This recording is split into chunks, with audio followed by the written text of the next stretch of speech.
This is a reading from the Poem of the Man God by Merival Torda, Volume 5, Episode 616, Comment on the Resurrection, 21st of February, 1944. Jesus says, "The fervent prayers of Mary have anticipated my resurrection by some time. I had said, 'The Son of Man is about to be killed, but on the third day he will rise from the dead.' I died at 3 o'clock in the afternoon of Friday. Whether you count the days by their names, or you count them by their hours, it was not the dawn on Sunday that was to see me rise. With regard to the hours, they were only 38 instead of 72, in which my body had remained lifeless. With regard to the days, it should have been the evening of the third day to say that I had been in the sepulchre 3 days. But Mary anticipated the miracle, as when with her prayers she opened the heavens a few years in advance of the predetermined time, to give the world its salvation. So now she obtains some hours in advance to give comfort to her dying heart. And I, at the beginning of dawn, on the third day, descended like the sun, and with my brightness I broke the human seals, so useless before the power of a god. With my power I prized open, and overthrew the stone, watched over in vain. With my apparition, like lightning, I knocked down the utterly useless guards, placed as guardians of a death that was life, that no human power could prevent from being such. By far more powerful than your electric current, my spirit entered like a sword of divine fire to warm the cold remains of my corpse. And in the new Adam, the Spirit of God breathed life, saying to itself, 'Live, I want it.' I, who had raised the dead when I was only the Son of Man, the victim appointed to be burdened with the sins of the world, should I not have been able to raise myself now that I was the Son of God, the first and the last, the eternal living being, he who held in his hands the keys of life and of death? And my corpse felt life go back to it.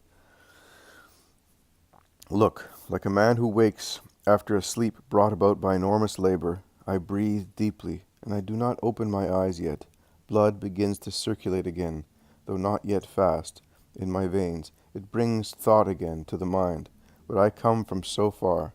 Look, like a wounded man whom a miraculous power heals, blood comes back into my empty veins. It fills my heart, warms my limbs, heals my wounds, bruises, and sores disappear. Strength comes back, but I was wounded so badly. Look, power works. I am cured. I am awake. I have come back to life. I was dead. Now I live. Now I rise. I shake the linens of death. I cast off the covering of ointments. I do not need them to appear. The eternal beauty, the eternal integrity. I clothe myself with a garment that is not of this earth, but is woven by him who is my Father, and who weaves the silk of the virginal lilies. I am dressed in splendor. I adorn myself with my wounds, which no longer drip blood, but give off light. The light that will be the joy of my mother, and of the blessed souls, and the terror, the unsustainable sight of the damned, and of the demons on the earth and on the last day. The angel of my life of man, and the angel of my sorrow, are prostrated before me, and worship my glory. Both my angels are here, one to delight in the sight of him whom he guarded, and who no longer needs angelical protection, the other who saw my tears, to see my smile, who saw my struggle, to see my victory, who saw my grief, to see my joy. And I go out into the garden full of flower, buds, and of dew, and the apple tree open their corollas to form a flowery arch over my royal head, and the grass makes a carpet of gems and corollas for my foot, that treads again on the earth, redeemed after being lifted up on it to redeem it. And the early sun, and the sweet April wind, and the light cloud that passes by, as rosy as the cheek of a child, and the birds among branches, they all greet me. I am their God. They adore me. I passed through the stunned guards, a symbol of souls in mortal sin that do not perceive the passing of God. It is Passover, Mary.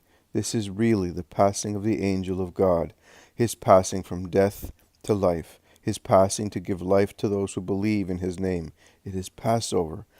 It is the peace that passes through the world, the peace no longer veiled by the condition of man, but free, complete in its recovered efficiency of God. And I go to my mother. It is fair that I should go. It was fair for my angels. It is much more so for her, who besides being my guardian and comfort, gave me life. Before going back to the Father, in my glorified appearance of man, I go to my mother. I go in the splendor of my paradisiac appearance and of my living gems. She can touch me, she can kiss them, because she is the pure, the beautiful, the beloved, the blessed saint of God. The new Adam goes to the new Eve. Evil entered the world through a woman and was defeated by the woman. The fruit of the woman was detoxicated men of the slaver of Lucifer. Now, if they want, they can be saved. She saved woman who had remained so fragile after the mortal wound. And after showing myself to the pure one, to whom by right of holiness and maternity it is just that the Son of God should go, I present myself to the redeemed woman, to the file leader, to the representative of all the female creatures whom I have come to free from the sting of lust, so that she may tell them to approach me to be cured, to have faith in me, to believe in my mercy that understands and forgives, to look at my body, adorned with the 5 wounds, in order to defeat Satan, who rummages in their flesh. I do not let her touch me. She is not the pure one who can touch, without contaminating him, the Son who goes back to the Father. She has still much to purify through penance, but her love deserves that reward. She was able to rise through her own will from the sepulchre of vice, to strangle Satan, who held her, to defy the world out of love for her Savior. She was able to divest herself of everything that was not love. She was able to be nothing but love that is consumed for her God, and God calls her Mary. Listen to her replying, Rabboni. Her heart is in that cry, and she deserved it. I entrusted her with the task of being the messenger of resurrection, and once again she will be somewhat derided, as if she were raving. But the judgment of men is of no importance to her. To Mary of Magdala, to Mary of Jesus, she saw me raised from the dead, and that gives her a joy that appeases all other feelings. Do you see how I love also who was guilty, but wanted to come out of guilt? Not even to John did I show myself first. It was to the Magdalene that I showed myself. John had already received the state of son from me. He could have it, because he was pure and could be not only a spiritual son, but also one who gave the pure mother of God and received from her those needs and those cares which are connected with the body. The Magdalene, the one revived to grace, has the first vision of grace risen. When you love me to the extent of overcoming everything for me, I take your diseased heads and hearts in my pierced hands, and I breathe my power on your faces, and I save you. I save you, children whom I love. You become again beautiful, wholesome, free, happy.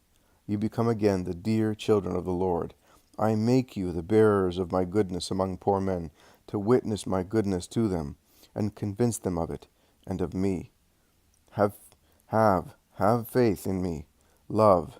Be not afraid. May what I suffer to save you assure you of the heart of your God.